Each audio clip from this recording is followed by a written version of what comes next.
Good morning everyone. मेरा नाम है आकाश और मैं आपको पढ़ाऊंगा stats, right. Quantitative aptitude paper number 3 जो है आपका, उसके बारे में ओवरव्यू लेंगे हम लोग और पढ़ेंगे कि हमें क्या क्या कवर करना है। ठीक है, पेपर नंबर 3 आता है आपका मैथ्स एंड स्टैट्स का, maths stats and logical reasoning.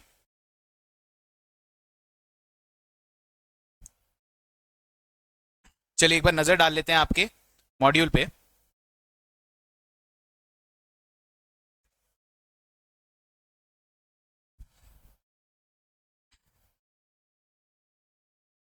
देखिए इसके अंदर पहले दो सब्जेक्ट मैडम आपको बता भी गई होंगी मेरे ख्याल से।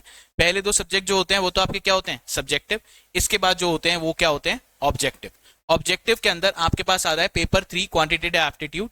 इसके अंदर आपको स्टैट्स, लॉजिकल रीजनिंग तो कौन पढ़ाएगा, मैं। ठीक, यहाँ पे 100 मार्क्स। पेपर 4 सिलेबस इन लोगों ने यहाँ पे दिया हुआ है। अपन बात करते हैं क्वांटिटेटिव एप्टीट्यूड पेपर नंबर 3 के बारे में।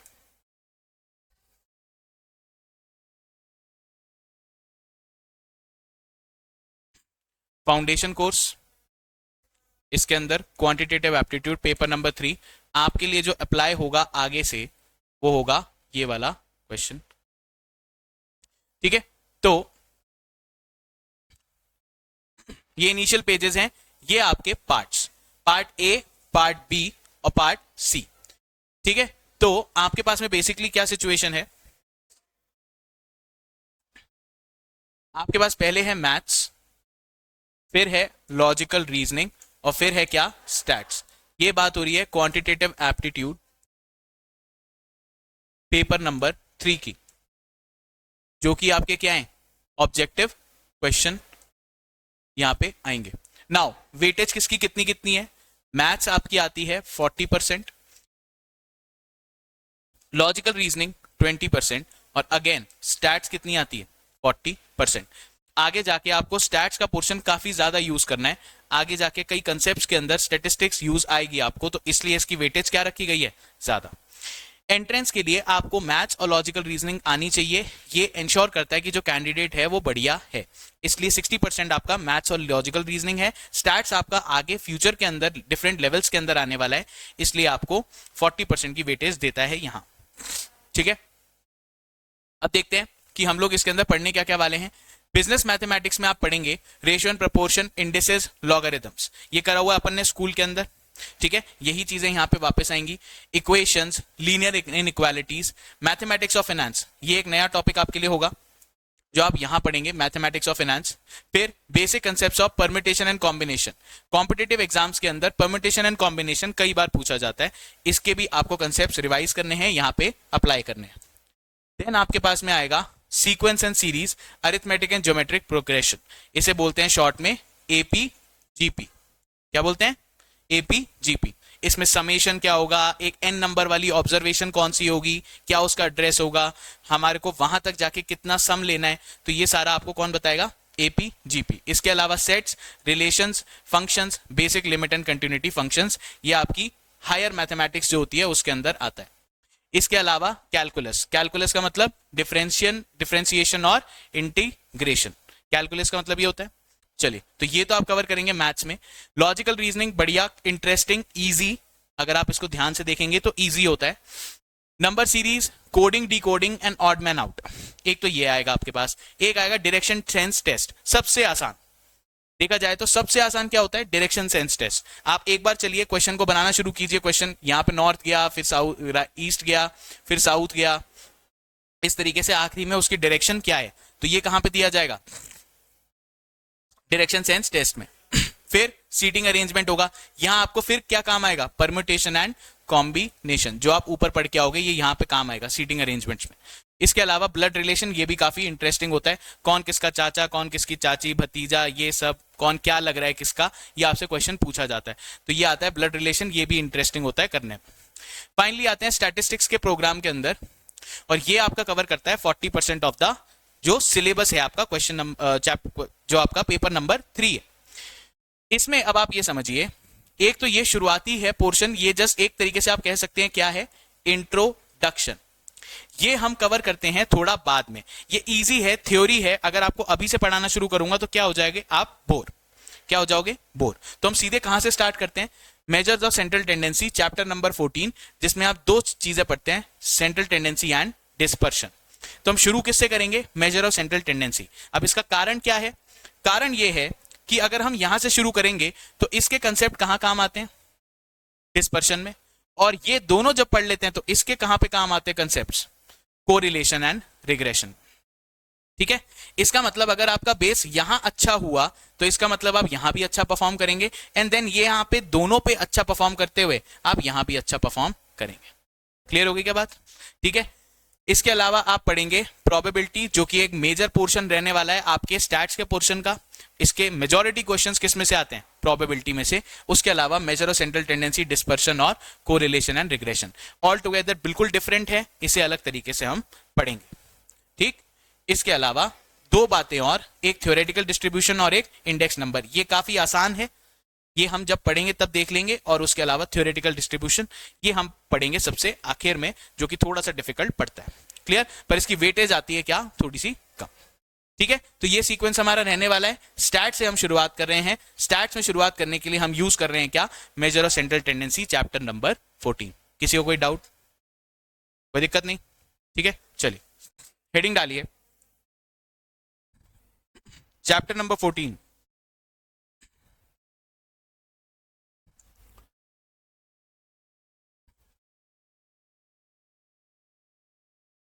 Chapter number 14, measures of central tendency and dispersion।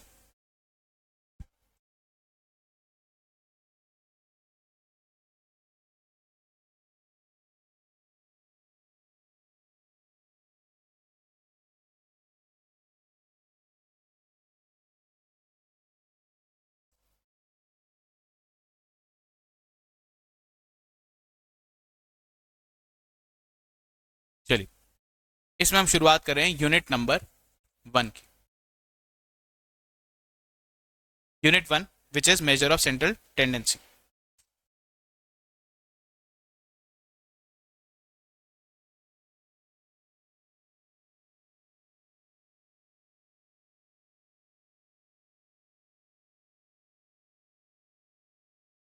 चलिए, ठीक है, तो ये हमारा पार्ट होगा शुरुआती। नाउ अब मेजर ऑफ सेंट्रल टेंडेंसी में हम बेसिकली पढ़ने क्या वाले हैं, इसके बारे में चर्चा करते हैं। तो इस चैप्टर का नाम पढ़ के आपको क्या समझ में आ रहा है? Major of central tendency. क्या पढ़ने की कोशिश करेंगे इसके अंदर? ऐसे डेटा, ऐसे क्या कहना चाहिए, रीडिंग्स जो बेसिकली क्या करें, आपके डेटा की सेंट्रलिटी को बताएं। जो भी डेटा आपके पास में है उसको बिल्कुल सेंटर में कौन कौन सी चीजें होती हैं वो आपको बताएंगे ये chapter major of central tendency. आपको डेटा सेट एक गिवन होगा, उसके बिल्कुल बीच में आने वाली जो एवरेज है, जो मिड वैल्यू है, ये कौन बताएगा? ये चैप्टर, जो कि हो सकता है अलग अलग केसेस में अलग अलग। ठीक है, सबसे पहले सबसे जो कॉमन है, जो सबसे बेसिक इसका आता है, वो क्या होता है? Arithmetic mean.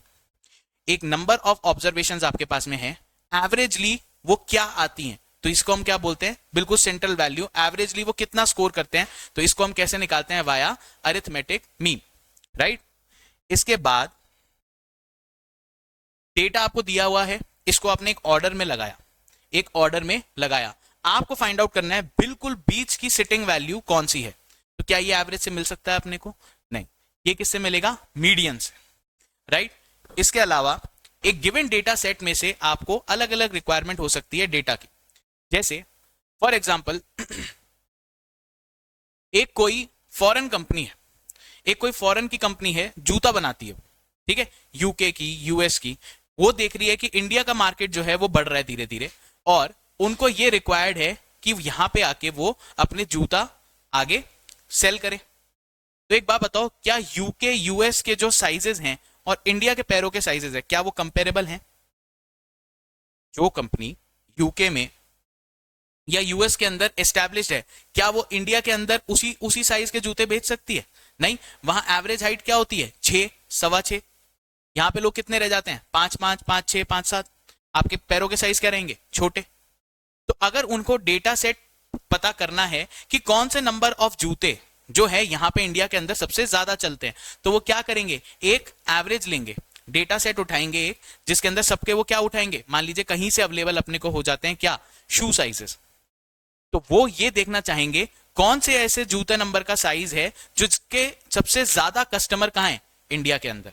हो सकता है 6, 7, 8 इसी नंबर के जूते आप पहनते हैं, हो सकता है वो लोग कितने के पहनते हो, 12 के। उनके लिए वहां एवरेज क्या है, 12, पर यहाँ इंडिया के अंदर एवरेज क्या होगा, 6 नंबर, 7 नंबर, 8 नंबर। इतने तो जूते पहनते हो आप भी, आप लोग भी बाय डिफॉल्ट इतने ही होंगे, ठीक है, लड़कों के पॉइंट ऑफ व्यू से बात कर रहा हूं। तो यहाँ क्या काम आएगा, एक शू साइज की कितनी फ्रीक्वेंसी, कितने नंबर ऑफ पीपल उस जूते को पहनते हैं, तो उसे हम क्या यूज कर, उसके लिए हम क्या यूज करेंगे, मोड। आप मीन मीडियन मोड अपने स्कूल के अंदर पढ़ के आ चुके हैं। अलग अलग रिक्वायरमेंट होती है मेजर ऑफ सेंट्रल टेंडेंसी की अलग अलग जगह। कहीं पे आपको एवरेज काम आएगा, कहीं पे आपको मीडियन काम आएगा, कहीं पे आपको मोड काम आएगा। इसके अलावा हम और भी पढ़ने वाले हैं अरिथमेटिक, सॉरी, हार्मोनिक मीन और ज्योमेट्रिक मीन, और इसके अलावा एक दो कंसेप्ट अपने पास में और हैं जिसको मैं आपको लिखा देता हूं। ठीक है, तो हमारी कवरेज क्या रहने वाली है, यहां पे लिखेंगे हम इस चैप्टर के अंदर topics to be covered. Heading डालिए, टॉपिक्स टू बी कवर्ड।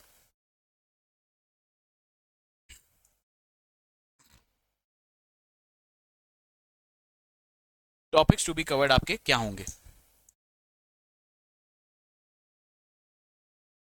पहला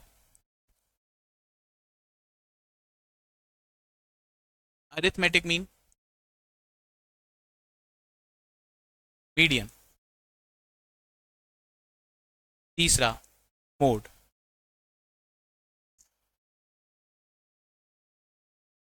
चौथा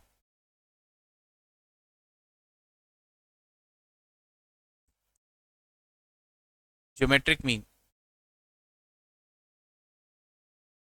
हार्मोनिक मीन,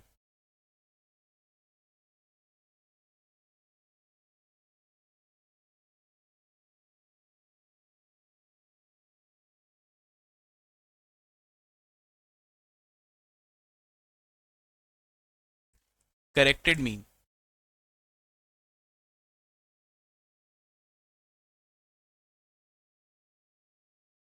कंबाइंड मीन, और आठवां टॉपिक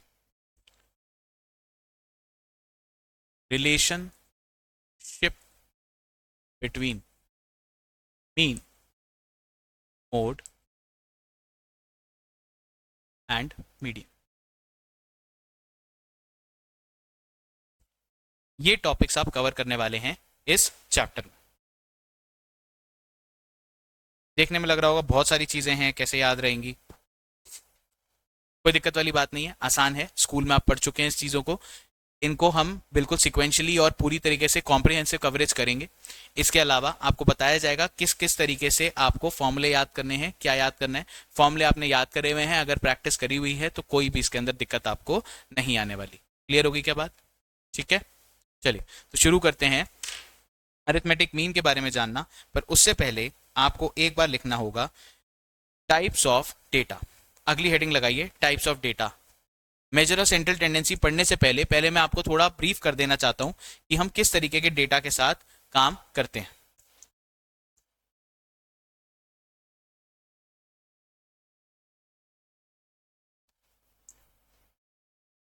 टॉपिक है types of data.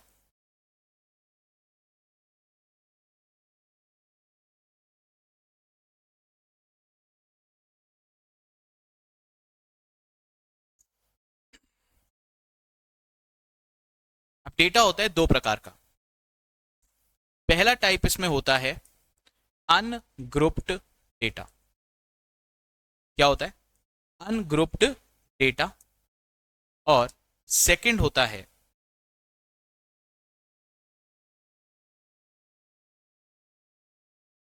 Grouped data. ठीक है, इस तरीके से दो क्लासिफिकेशंस में बांटा जाता है, अनग्रुप डेटा और ग्रुप डेटा। अनग्रुप डेटा वो होता है जिसके अंदर इंडिविजुअल ऑब्जर्वेशंस होती हैं,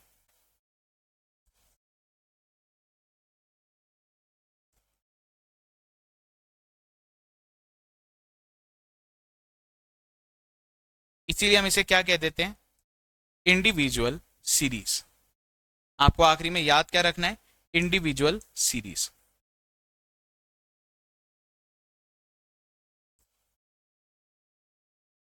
ठीक है, इंडिविजुअल सीरीज, ऐसा डेटा जिसमें सिर्फ डेटा ही डेटा गिवन है आपको। मान लीजिए कुछ बच्चे हैं, उनके टेस्ट में कुछ मार्क्स आए, किसी के 6 आए, किसी के 8 आए, किसी के 10 आए, किसी के 12, 14, 16, आपको सिर्फ ये नंबर्स दे दिए गए, तो इसे क्या बोला जाएगा? Individual series. इसके अंदर कोई फ्रीक्वेंसी नहीं है, कोई डेटा की ग्रुपिंग नहीं है, कोई सीक्वेंस नहीं है, सीधे सीधे आपको कैसे दे दिया गया? Individual series. दूसरी तरफ आपके पास में आता है ग्रुप डेटा। ग्रुप डेटा में क्या होता है कि आप डेटा की कर देते हैं ग्रुपिंग। इसमें आपके पास केसेस होते हैं दो, 1 और 2। पहला होता है इसके अंदर डिस्क्रीट सीरीज और दूसरा होता है कंटिन्यूअस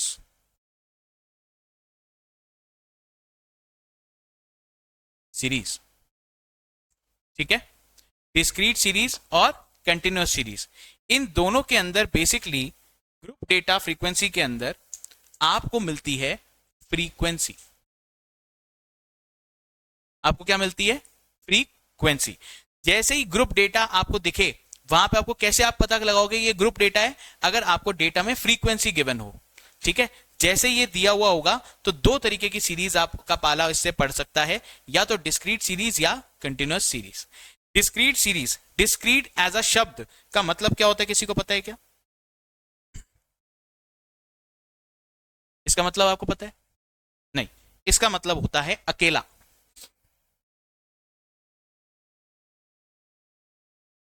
क्या मतलब होता है? अकेला।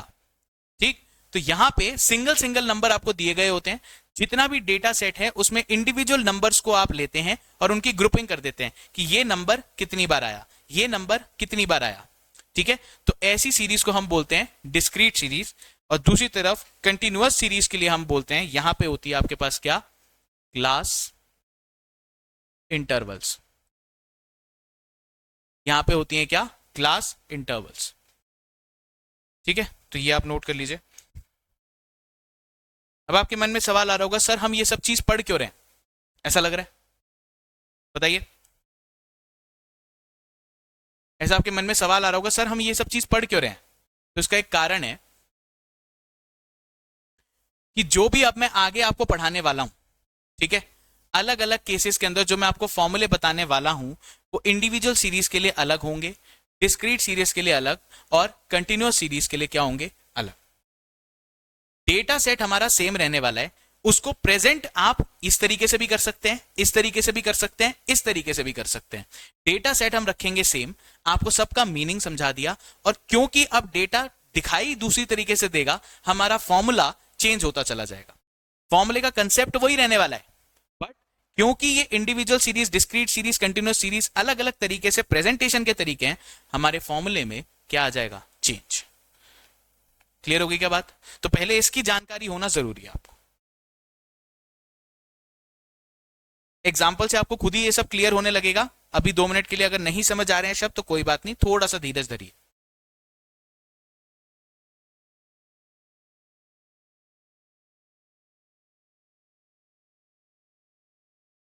ठीक है, लिख लिया?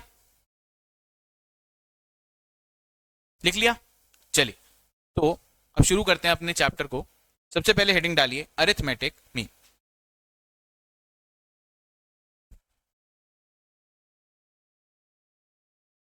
सबसे पहला हम शुरू कर रहे हैं arithmetic mean.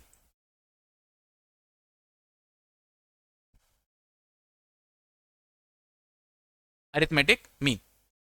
Now there are 3 methods to calculate arithmetic mean. Online में गुड मॉर्निंग एवरीवन। चलिए, महक एक बार आप लॉग इन कर लो, लॉग इन कर लो एक बार। चलिए, तो अरिथमेटिक मीन निकालने के लिए हमारे पास में होते हैं 3 तरीके। देखिए, सबसे पहला है डायरेक्ट मेथड, सेकंड होता है शॉर्टकट मेथड, और तीसरा स्टेप डिविएशन।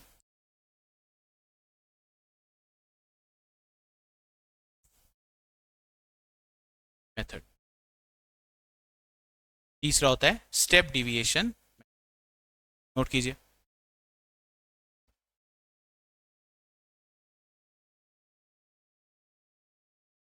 लिख लिया? चलिए हेडिंग डालिए डायरेक्ट मेथड। सबसे पहला जो हम शुरू कर रहे हैं डायरेक्ट मेथड।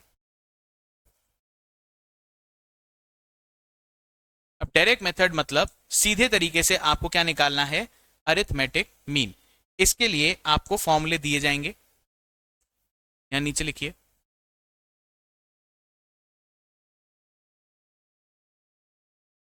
सबसे पहले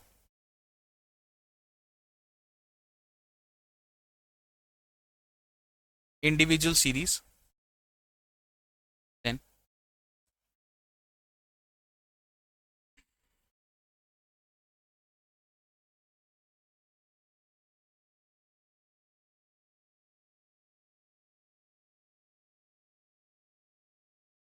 डिस्क्रीट सीरीज, और देन कंटिन्यूअस सीरीज। अलग अलग सीरीज के लिए डायरेक्ट मेथड में अरिथमेटिक मीन निकालने के लिए आपको मिलेंगे डिफरेंट डिफरेंट फॉर्मूले। इंडिविजुअल सीरीज में अरिथमेटिक मीन निकालने का तरीका, अरिथमेटिक मीन को डिनोट किया जाता है एक्स बार से। किससे किया जाता है? X bar. X bar is equal to sigma x upon, पहला फॉर्मूला क्या है? इंडिविजुअल सीरीज का फॉर्मूला है sigma x bar is equal to sigma x upon,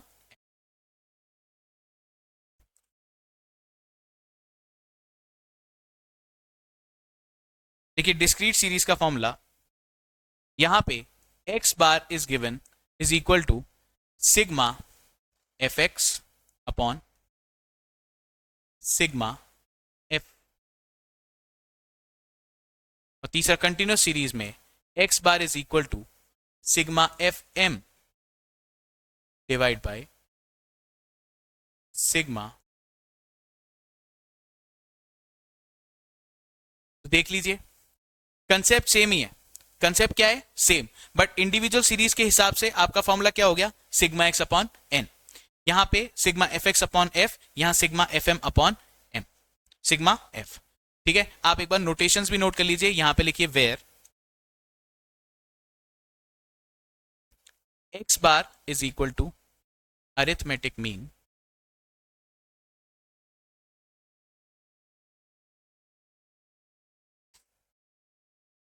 sigma x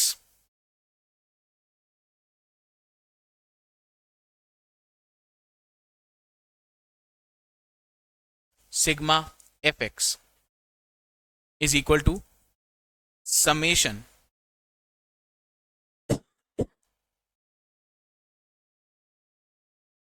summation of all the data. Sigma x या sigma f x जो आप ऊपर देख पा रहे हैं वो क्या है? Summation of all the data. लिखना हो तो आप और लिख लो सिग्मा एफ एम। ठीक है, इसके बाद एफ किसके बराबर है? एफ है फ्रीक्वेंसी। एफ क्या होती है? फ्रीक्वेंसी। ठीक है, हिंदी में इसको बोलते हैं बारंबारता। क्या बोलते हैं? बारंबारता। एक नंबर कितनी बार रिपीट हो रहा है उसी को हम क्या बोलते हैं? फ्रीक्वेंसी। ठीक है, चलिए एफ, और इसके अलावा आपको और क्या दिया गया है? एम। एक जगह पे और क्या आ रहा है? एम। ये होती है मिड वैल्यू। तो ये जब आएगी तब करेंगे इसके बारे में चर्चा। क्लियर होगी क्या बात? चलिए अब यहां पे इसको आगे समझने से पहले हम सबसे पहले करते हैं एक एग्जाम्पल। तो डिस्क्रीट सीरीज सबसे पहले चलेगी इंडिविजुअल सीरीज। तो आप लिखिए डायरेक्ट मेथड, उसके अंदर सबसे पहला एग्जाम्पल हमारा इंडिविजुअल सीरीज का।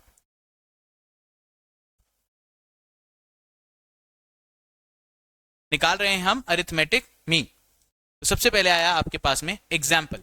एग्जाम्पल में क्या, इन अ क्लास ऑफ 10 स्टूडेंट्स, एक क्लास जिसके अंदर बच्चे कितने हैं 10, obtained following marks, obtained following marks in a test of total 20 marks.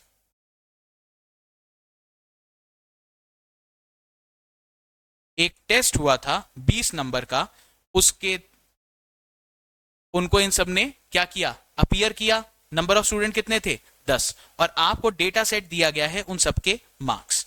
तो ये कुछ इस प्रकार दिए गए हैं, इनके मार्क्स आपको 4, 6, 7, 7, 9, 12, 12, 12, 13, 3, 4, 5, 6, 7। ये आपको क्या दिए गए हैं, इन सब बच्चों के मार्क्स। 20 नंबर का टेस्ट था, कई सारे ऐसे बच्चे हैं जो सिंगल डिजिट के ही अंदर ला पाए मार्क्स, और उसके बाद धीरे धीरे एक बहुत ही होनहार बच्चा था, वो भी कितना ही लेके आ पाया 18 मार्क्स। राइट, आपको क्या निकालना है, फाइंड आउट एवरेज मार्क्स। बहुत ही सिंपल, ठीक है।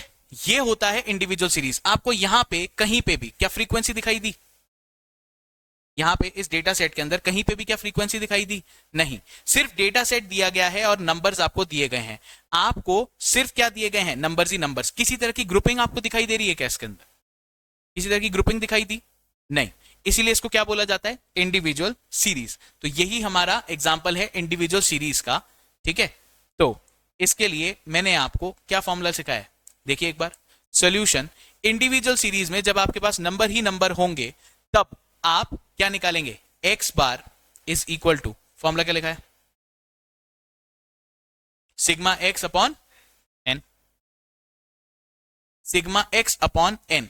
सिग्मा x के बारे में क्या लिखा है, सिग्मा x मतलब summation of all the values, ठीक है। एक वर्ड मैं यूज कर रहा हूं यहां पे सिग्मा, और आगे हम जब आगे जाएंगे डिस्पर्शन के चैप्टर में, वहां पे भी एक छोटा आधा न जैसा एक यूज होता है, इसे भी हम क्या बोलते हैं, सिग्मा, ठीक है। यहां भी हम यूज कर रहे हैं सिग्मा, यहां भी हम यूज कर रहे हैं क्या, सिग्मा। इसे आप ऐसे समझिए, पहली बात तो ये है क्या, ग्रीक लेटर्स हैं। कौन से लेटर हैं, ग्रीक। आपको ग्रीक आती है क्या, नहीं, ठीक है। तो वो मैथ्स के अंदर यूज होती है। जो लैंग्वेज नहीं आती मुश्किल बनाने के लिए कहां डाल देते हैं, ठीक है। चलिए, इसे आप कैसे समझ सकते हैं, जैसे इंग्लिश में कैपिटल जी होता है और ये क्या होता है, स्मॉल जी। क्या इसको अलग जी बोलते हो आप, इसको भी जी बोलते हो, इसे भी क्या बोलते हो, जी। इसी प्रकार इसे भी क्या बोलते हैं, सिग्मा, इसे भी क्या बोलते हैं, सिग्मा। बट मैथमेटिक्स में जो सिंबल जिस चीज के लिए डिनोट किया जाता है, बार बार वो उसी रेफरेंस में यूज किया जाता है। समझ में आया, ये दोनों ही लेटर्स को क्या बोलते हैं, सिग्मा। क्या बोलते हैं, सिग्मा। बट इनका यूटिलाइजेशन जो है वो हो जाता है डिफरेंट। इस सिग्मा का मतलब क्या होता है, मैथ्स में किसी भी वैल्यू का समेशन, ठीक है। सारी वैल्यूज अगर दे दी, अगर आपको किसी नंबर के आगे सिग्मा लगा दिया, इसका मतलब x के सारी वैल्यूज को आपको क्या करना है, ऐड। क्लियर। दूसरी तरफ ये हम आगे पढ़ेंगे, जब ये छोटे में आ जाता है, छोटा सिग्मा, तो इसे हम क्या बोलते हैं, रिस्क, ठीक है। ये जब आएगा तब इसके बारे में चर्चा करेंगे। सिग्मा मैं वहां बोलूंगा तो वहां कंफ्यूज नहीं होना है, यहां बोलूंगा तो यहां कंफ्यूज नहीं हो रहा है। यहां मैं बड़ा सिग्मा यूज कर रहा हूं समेशन के पॉइंट ऑफ व्यू से, जब डिस्पर्शन में काम करूंगा सिग्मा बोलूंगा तो उसका मतलब क्या होगा, रिस्क। दोनों के सिंबल्स भी डिफरेंट हैं। मैं कोई परेशानी, चलिए ठीक। तो चलिए, आपको फॉर्मूला आता है, ये हम बचपन से करते आ रहे हैं। आपको एवरेज मार्क्स चाहिए। अब एक बात बताओ, यहां मेजर और सेंट्रल टेंडेंसी का यूज क्या है। ये एक क्लास है, इसमें से मुझे रिप्रेजेंटेशन चाहिए। मान लीजिए एक सेक्शन है, दूसरा सेक्शन है, तीसरा सेक्शन है, चौथा सेक्शन है। मैं ये एवरेजली जानना चाहता हूं कि एक क्लास, कौन सी वाली क्लास जो है वो बेहतर है।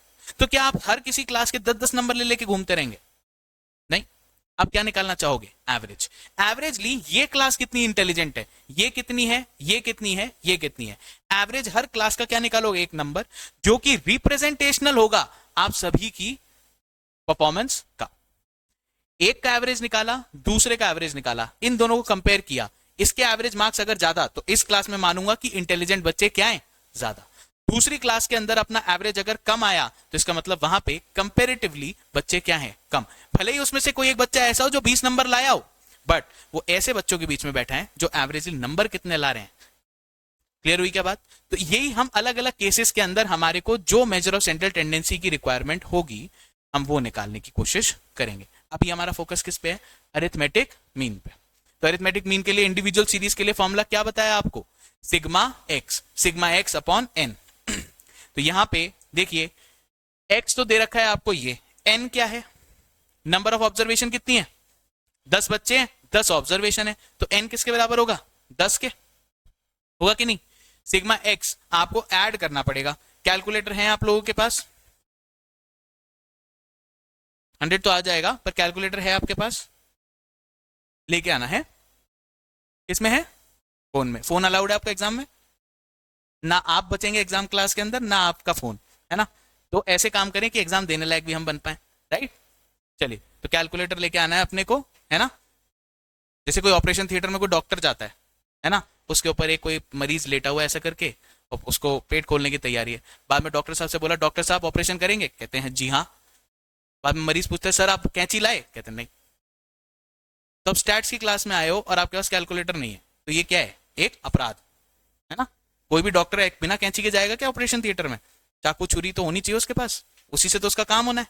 तो स्टैट्स की क्लास के अंदर आपके पास में कैलकुलेटर होना अति आवश्यक है। समझ में आया क्या बात? चलिए, ये आपने समेशन किया सारे ही नंबर्स का, 4 6 7 7 9 12 12 13 18। आप सब नंबर्स को क्या करेंगे? ऐड।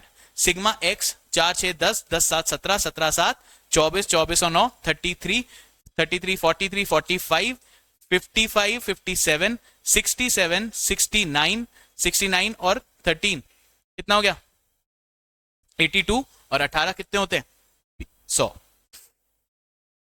तो सिग्मा एक्स आपका कितना निकल के आया? 100। नंबर ऑफ ऑब्जर्वेशन कितनी थी आपके पास? 10। तो आपके पास में समय ये एवरेज कितना आया? 10। ठीक है, तो एवरेज आपके पास में x बार निकल के आ गया 10। बताइए भाई, कोई इसके अंदर परेशानी नहीं होनी चाहिए ऑब्वियसली, राइट? ये तो हम बचपन से ही करते आ रहे हैं। चलिए, अब क्या होगा? डेटा सेट हम रखने वाले हैं यही एज इट इज। क्या रखने वाले हैं? As it is. बट बस होगा क्या कि इसको दिखाने का तरीका, इसको प्रेजेंट करने का तरीका धीरे धीरे क्या होता जाएगा? चेंज। हेडिंग डालिए, अभी डायरेक्ट मेथड इंडिविजुअल सीरीज किया था, अगली हेडिंग डालिए डायरेक्ट मेथड डिस्क्रीट सीरीज।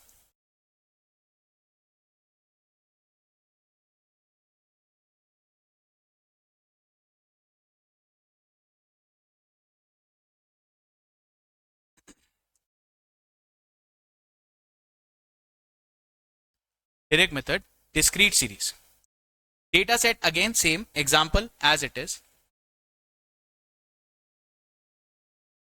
वही एग्जाम्पल है। 10 बच्चों के मार्क्स आए हैं आउट ऑफ 20, बट यहां दिखाने का तरीका क्या हो जाएगा? चेंज। डेटा आपको दिया होगा x और f के नाम पर। जैसे ही आपको f दिखा, इसका मतलब ये क्या है? Group data series. ठीक है, इस तरीके से डेटा आपको गिवन होगा। अब देखो ध्यान से, मैंने आपको क्या बताया था? ये क्या है? Group data series. Number of observation आपके पास में यहां, चलो पहले एक बार लिख लेता हूं उसको मैं, फिर आपको समझाऊंगा। यहां आपको इंफॉर्मेशन गिवन होगी 4 4 6 7 9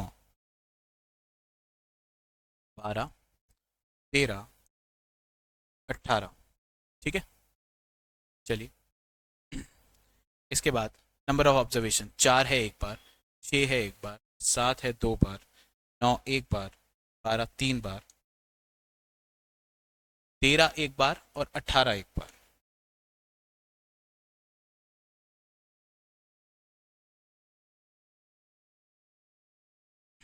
चलिए, तो ये आपको डेटा जो होगा कुछ इस प्रकार गिवन होगा। एक एक दो, दो चार, एक पांच, तीन आठ, दो 10। ठीक, ध्यान से देखिए क्या इस डेटा और इस डेटा में कुछ फर्क है?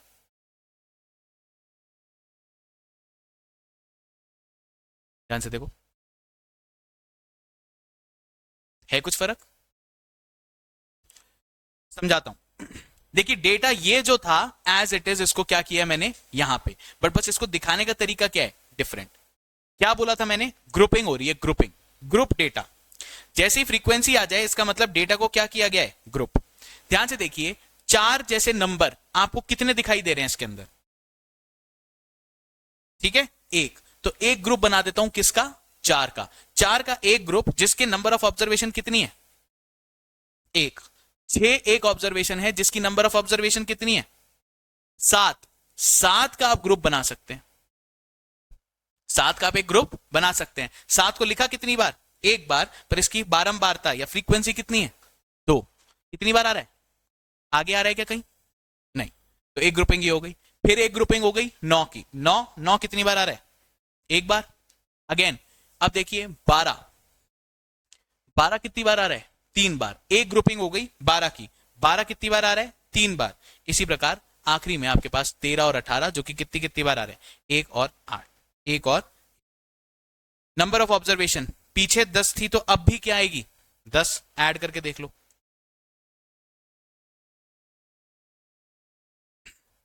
नंबर ऑफ ऑब्जर्वेशन कितनी है? ऐड करो।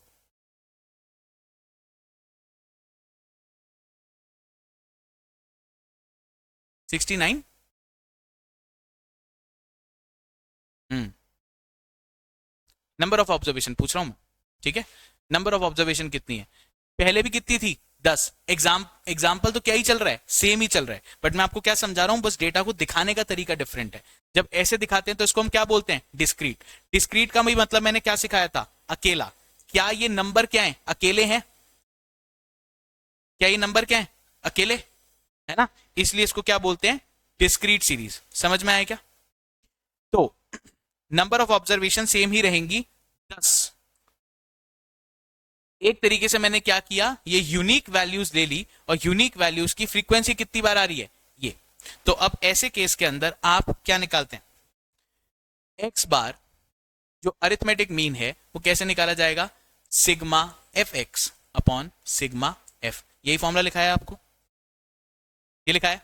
पर क्या आपको एफ एक्स दिखाई दे रहा है अभी तक? तो एफ एक्स हमें क्या करना पड़ेगा? कैलकुलेट। बेसिकली आपको करना क्या था, आप ये बताइए, एवरेज निकालने का कंसेप्ट क्या होता है? जितनी भी नंबर ऑफ ऑब्जर्वेशंस हैं, ध्यान से सुनना मेरी बात, जितनी भी नंबर ऑफ ऑब्जर्वेशंस हैं इन सभी का जोड़ कर लीजिए। इन सभी का क्या कर लीजिए? जोड़। और उसके बाद उसे डिवाइड कर दीजिए टोटल नंबर ऑफ ऑब्जर्वेशन से। आखिरी में बात तो यही होती है, राइट? पर अगर हम इधर नजर डालें तो ये जो अपने ग्रुप्स थे, 4 का एक यूनिक ग्रुप, 6 का एक यूनिक ग्रुप, 7 का एक यूनिक ग्रुप, 9 का एक यूनिक ग्रुप, अगर मैं सिर्फ x कंसीडर करूं तो क्या इसका टोटल पूरे 100 के बराबर आ जाएगा जैसा यहां पे था? करके देख लो आप। ये नंबर क्योंकि रिपीट नहीं हो रहे, ये सारे क्या हैं? Individual numbers. Individual number, discrete series, right? ये इंडिविजुअल एक एक नंबर है। अगर आप इन्हें ऐड करेंगे तो कितना बताया था आपने आंसर? ये पूरा 100 नहीं आएगा। आपको एवरेज निकालने के लिए क्या चाहिए? पूरा समेशन। अब ये आएगा कैसे? 4 एक बार था, चल जाएगा। 6 एक बार था, चल जाएगा। पर 7 आपने 2 बार था, गिना कितनी बार? ये यूनिक वैल्यूज हैं। इन यूनिक वैल्यूज कितनी बार आ रही हैं, आपको इसको इसकी फ्रीक्वेंसी से मल्टीप्लाई करना पड़ेगा। जब आप इन्हें मल्टीप्लाई करेंगे तब ही पूरा जो आपके पास में समेशन है एक्चुअली में आ पाएगा। ऊपर आपने कितने जोड़े थे? 7 और 7 14। पर यहां आप कितने ही जोड़ रहे हो? 7। तो जब तक आप इसे फ्रीक्वेंसी से मल्टीप्लाई नहीं करेंगे आपके पास में ये 14 वाला नंबर तो आएगा ही नहीं। क्लियर हुई क्या बात? इसलिए हमारे को जरूरत पड़ जाती है एक नया टर्म निकालने की जिसका नाम होता है एफ एक्स। एक्स कितनी बार आया ये बताएगा कौन? सिग एफ एक्स। और इन एफ एक्स को निकालने के बाद आपके पास में एक्चुअली में वैल्यू पूरी कैलकुलेट होके आ जाएगी। 4 वन जा 4, 6 वन जा 6, 7 दूनी 14, 9 एकम 9, 12 तिया 36, 13 एकम 13, 18 एकम। मुझे एफ एक्स चाहिए या सिग्मा एफ एक्स? क्या चाहिए बच्चों? सिग्मा एक्स चाहिए, सिग्मा एफ एक्स? तो क्या करना पड़ेगा? एफ एक्स आपके पास कॉलम है, नीचे लगा दिया उसके पीछे सिग्मा, इसका मतलब क्या करना पड़ेगा? इन सबको ऐड करिए, ऐड करके देखिए खुद से। पीछे से देखा दिखाई सुनी सुनाई बातों पे भरोसा नहीं करना, अपने अफवाहों पे नहीं करना है भरोसा, खुद से अपने को निकालना है ना? चलिए, अब यहीं पे अगर आपके पास कैलकुलेटर नामक एक यंत्र होता, कितना जीवन आसान होता, सुखद सुखद लगता है ना? दिमाग के ऊपर कम अपने को जोर डालना पड़ता। अगली क्लास में कैलकुलेटर लेके आएंगे। सिग्मा एफ एक्स कितना आएगा? 100, राइट? अब लगा लीजिए फॉर्मूला, फॉर्मूले के अंदर वैल्यू पुट इन कर लीजिए। एक्स बार यानी जो अरिथमेटिक मीन है दिया जाएगा sigma f x upon F से। सिग्मा एफ एक्स आपने निकाला है 100, sigma F number of observation भी कितनी थी? 10। ये कितना आएगा फाइनली आपका आंसर? कितना आएगा बच्चों? जब डेटा वही है, अरिथमेटिक मीन उसका भी वही आया था, इसका भी डिस्क्रीट सीरीज में भी क्या आएगा? सेम। बट यहां पे क्योंकि डेटा दिया डिफरेंट तरीके से है, मुझे फॉर्मूले लगाने के लिए एक नया फॉर्मूला बनाना।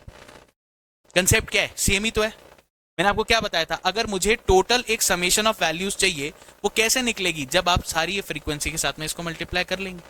पहले आपने टोटली जोड़ा था, लिखा था सिग्मा एक्स, इस बार अगर फ्रीक्वेंसी इन्वॉल्व हो गई तो फ्रीक्वेंसी आपको यूज करनी पड़ेगी मल्टीप्लाई करने के लिए। क्योंकि ये सब अगर आप ध्यान से देखो अपने पास में डेटा सेट के अंदर, अगर आप ध्यान से देखेंगे तो 7 कितनी बार था?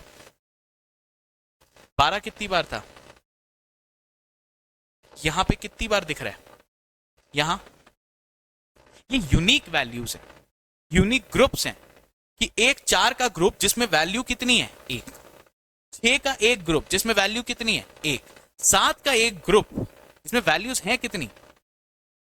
इसलिए जब तक मैं ये 2 कंसीडर नहीं करूंगा इसके साथ में, तब तक इस 7 का कुछ खास मीनिंग इंडिविजुअली नहीं है। ये आपने ऐड किया 69, 69 से अगर आप डिवाइड बाय 10 करेंगे क्या आएगा? 6.9, which is a wrong average. जब तक आप फ्रीक्वेंसी से मल्टीप्लाई नहीं करेंगे, एफएक्स नहीं निकालेंगे, तब तक आप सही नंबर पे पहुंचने ही नहीं वाले। सेम एवरेज रहेगा, सेम आपका सिग्मा एफएक्स सेम आना चाहिए, पर क्योंकि डेटा डिफरेंट तरीके से दिखाया गया है, आपको एग्जाम्पल हम रखेंगे सेम, ताकि आपको ये कंफर्म रहे कि हमारा आंसर क्या आ रहा है? सही। अब आपके आगे जितनी भी बार आप अरिथमेटिक मीन निकालेंगे, आंसर क्या आना चाहिए? 10। क्या आना चाहिए?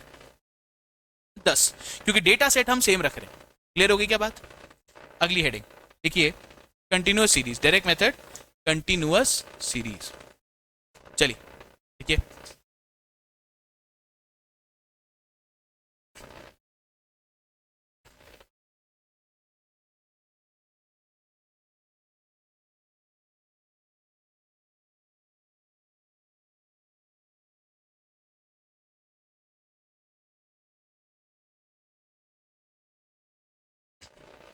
एग्जाम्पल सेम है, दिखाने का तरीका अब वापस से क्या हो रहा है?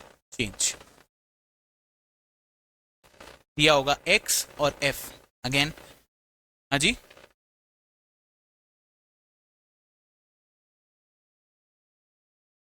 चलिए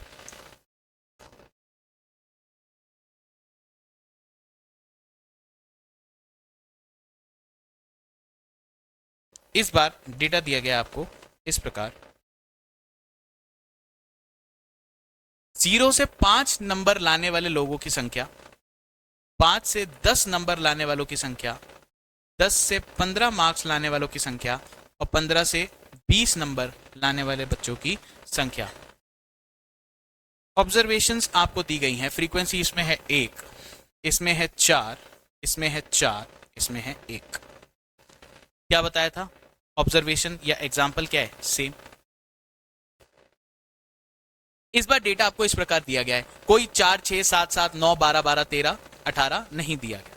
अब इसका मतलब क्या है? 4 नंबर, 0 से 5 नंबर लाने वाले लोगों की संख्या कितनी थी? 1। 0 से 5 नंबर लाने वाले की संख्या कितनी है? 1। 4 कितने आए थे? 1। फिर 5 से 10 कितने? 1, 2, 3। 6 कितने? 1। 7 कितने? 2।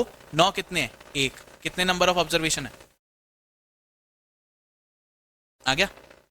अब 12 से 10 से 15, 10 से 15, तो आपके पास ये वैल्यूज कौन सी आई, 12 और 13। नंबर ऑफ ऑब्जर्वेशन कितनी है, 4, और फिर 15 से 20, 18 नंबर लाने वाला एक ही होशियार लड़का जिसके नंबर कितने हैं, 18, और ऐसे लोग कितने हैं, सिर्फ एक।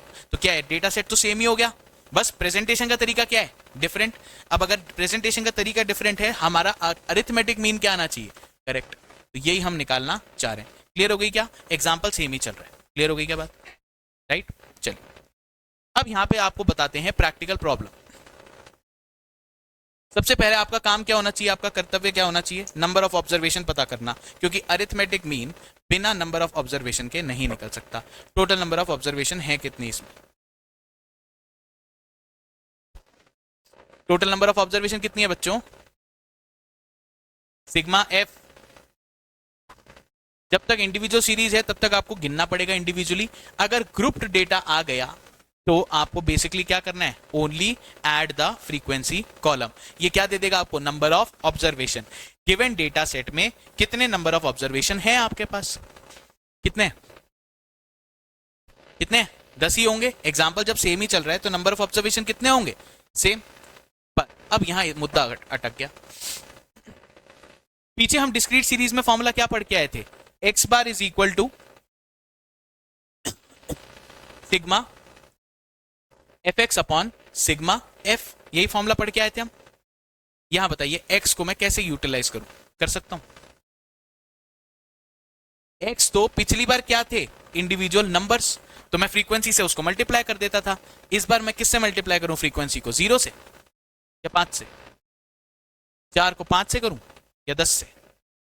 एक इशू क्रिएट हो गया।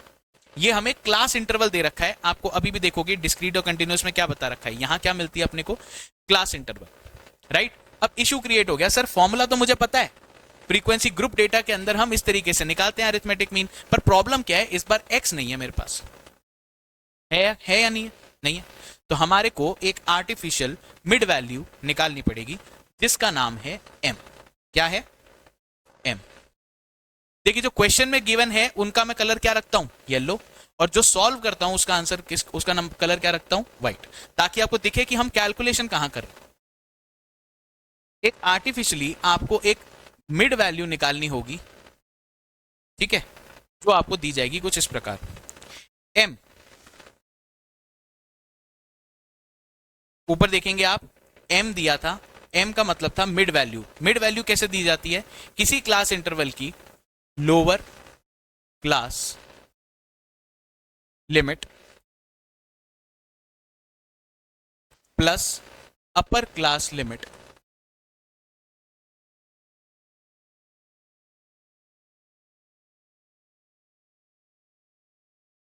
Upper class limit divide by 2। मैं इस क्लास इंटरवल की क्या ले लेता हूं, एक मिड वैल्यू। क्या लेता हूं, मिड वैल्यू, एम निकालना पड़ेगा। तो lower class interval plus upper class interval divide by 2। 0 और 5 का समेशन कितना, 0 और 5 का समेशन कितना, 5, 5 डिवाइड बाय 2, तो इसका मिड वैल्यू आ जाएगी क्या, 2.5। क्लियर होगी क्या बात। 5 से 10 इसकी मिड वैल्यू क्या आएगी, 7.5। आप खुद से भी निकाल सकते हैं, 7.5। 10 से 15 इसका 12.5, और 15 और 20 का 17.5। बताओ भाई कोई परेशानी इसके अंदर नहीं होनी चाहिए। क्लास इंटरवल का आपने एक मिड वैल्यू निकाल लिया। मैं अपने फॉर्मूले में सीधा x को नहीं यूज कर सकता, मुझे एक मिड वैल्यू की आवश्यकता है, निकाल ली मैंने। अब क्या ये आपको कुछ नंबर्स दिए गए हैं, उनकी फ्रीक्वेंसी दी गई है, क्या ये अब एक डिस्क्रीट सीरीज जैसा नहीं बन गया। x की जगह क्या है अपने पास, m, सिंगल सिंगल नंबर, उनकी आपको क्या दे रखी है, फ्रीक्वेंसी। फ्रीक्वेंसी को नंबर से मल्टीप्लाई कीजिए, सिग्मा एफ एक्स। बट यहां पे इस बार क्या मेरे पास में x है, नहीं, इसलिए फॉर्मूला चेंज हो जाता है और क्या बन जाता है, sigma f m upon sigma. Clear हो गई क्या बात, वही। चलिए अब अगर सिग्मा एफ एम चाहिए मुझे तो निकालिए इसको। हाँ अगेन एक चीज और, x इंडिविजुअल नंबर्स है, जैसे आपको समझाया था, यूनिक ग्रुपिंग्स हैं, इसका आपने इंडिविजुअल क्या निकाली, मिड वैल्यू। ये इंडिविजुअल मिड वैल्यू को ऐड करके देखो, क्या ये 100 के बराबर आएगा? नहीं आएगा। क्यों? क्योंकि ये नंबर है ही नहीं, ये तो इंडिविजुअल नंबर्स हैं। जब तक आप इसे मल्टीप्लाई इसकी फ्रीक्वेंसी से नहीं करते, इस इंडिविजुअल m का कोई खास मतलब नहीं है। आपको निकालना ही क्या पड़ेगा? F M. इस स्टेप से आप बच नहीं सकते, ये करना ही करना है, किसी भी तरीके से आप शॉर्टकट तरीके से यहां नहीं पहुंच सकते। क्लियर होगी क्या बात? इसलिए 2.5 एकम 2.5, फिर 7.5 इंटू 4 कितना हुआ? 30, ये होगा 50, और ये होगा कितना? 17.5। ऐड करो उसको, सेम ही आएगा। सिग्मा एफ एम किसके बराबर आएगा? 100। करके भी देख सकते हो। 50 और 30 कितने? 80। 80 और 2.5 82.5, 82.5 और 17.5 कितना? 100। तो ये आपके पास में फॉर्मूला। अब आपने x बार, ये वाला फॉर्मूला था आपके पास,